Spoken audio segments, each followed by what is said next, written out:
وَإِذْ قَالَ مُوسَىٰ لِقَوْمِهِ يَا قَوْمِ اذْكُرُوا نِعْمَةَ اللَّهِ عَلَيْكُمْ إِذْ جَعَلَ فِيكُمْ أَنبِيَاءَ وَجَعَلَكُم مُّلُوكًا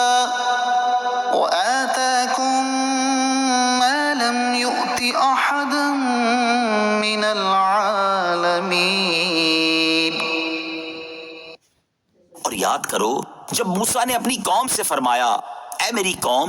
اللہ کا احسان اپنے اوپر یاد کرو جب اس نے تم میں سے انبیاء پیدا فرمائے اور تمہیں بادشاہ بنایا اور تمہیں وہ کچھ عطا فرمایا جو سارے جہان میں کسی کو نہ دیا۔ حضرت موسیٰ علیہ السلام نے اپنی قوم کو اللہ تعالیٰ کا شکر ادا کرنے کی تلقین فرمائی،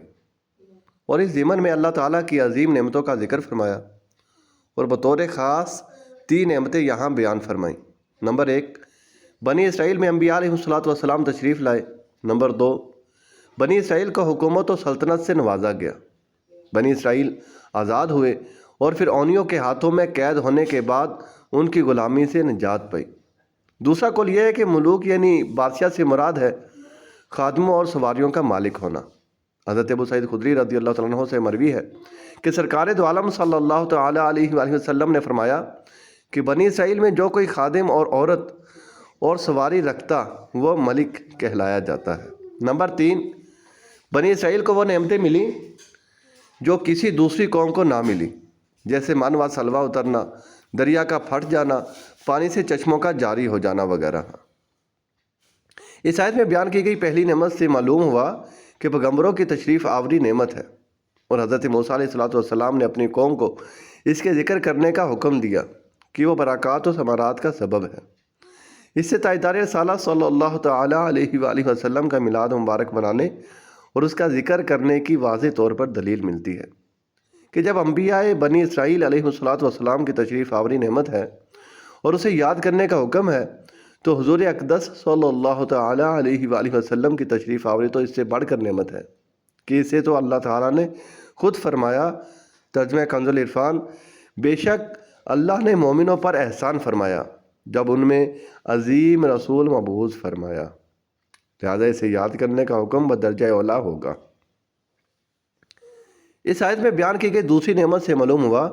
کہ حکومت و سلطنت اور اقتدار بھی اللہ تعالیٰ کی نعمت ہے،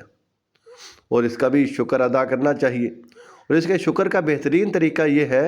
کہ حکومت و سلطنت اللہ تعالیٰ کے حکم کے مطابق چلائی جائے،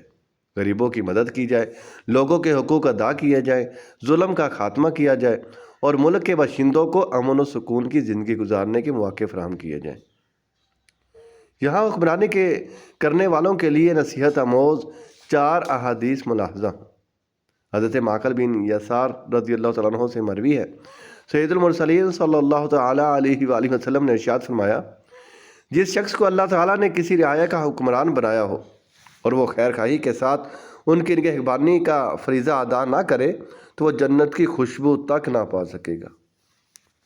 حضرت معقل بن یسار رضی اللہ تعالیٰ عنہ سے ہی مروی ہے، تاجدار رسالہ صلی اللہ تعالیٰ علیہ وآلہ وسلم نے ارشاد فرمایا، مسلمانوں کو جس والی کی رعایا بنایا جائے پھر وہ والی ایسی حالت میں مرے کہ اس نے مسلمانوں کے حقوق غصب کیے ہوں تو اللہ تعالیٰ اس پر جنت حرام فرما دیتا ہے۔ حضرت عائشہ صدیقہ رضی اللہ تعالیٰ عنہا فرماتی ہے، میں نے حضور اقدس صلی اللہ تعالیٰ علیہ وآلہ وسلم کو یہ دعا فرماتے ہوئے سنا،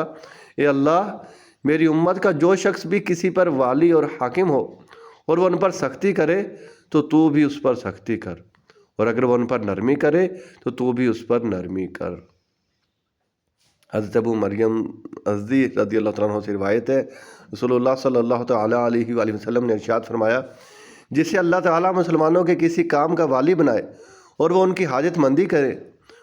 اور وہ ان کی حاجت مندی، بے کسی اور غریبی میں ان سے کنارہ کشی کرے تو اللہ تعالیٰ اس کی حاجت مندی، بے کسی اور غریبی میں اسے چھوڑ دے گا۔